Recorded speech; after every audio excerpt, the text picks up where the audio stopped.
السلام عليكم ومرحبا بكم في الحلقة الثانية من سلسلة قصص من القرآن لا تروى كثيراً.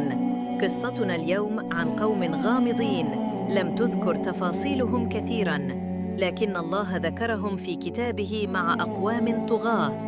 إنهم أصحاب الرس. هل سمعت من قبل بقوم قتلوا نبيهم وأخفوا جثته في بئر؟ قوم عبدوا شجرة ورفضوا التوحيد. كانوا يعيشون في أرض خضراء وعبدوا شجرة ضخمة قيل إنها نبتت على قبر رجل صالح، لكنهم غلوا فيها حتى صارت إلهاً يعبد من دون الله.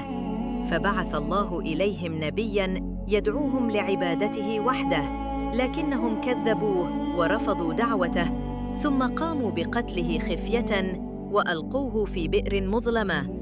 وهكذا سماهم القرآن أصحاب الرس، لكن الله لا يخفي عليه شيء، وكلاً تبرنا تتبيراً، أي دمرهم تدميراً شاملاً لم ينج منهم أحد. العبرة: الغلو في الصالحين قد يتحول إلى شرك. إيذاء الأنبياء والدعاة أعظم الجرائم. من يعرض عن دعوة الله يهلك ولو كان في نعيم. هل عرفت هذه القصة من قبل؟ لا تنسى المتابعة، فالحلقة القادمة أغرب وأعجب.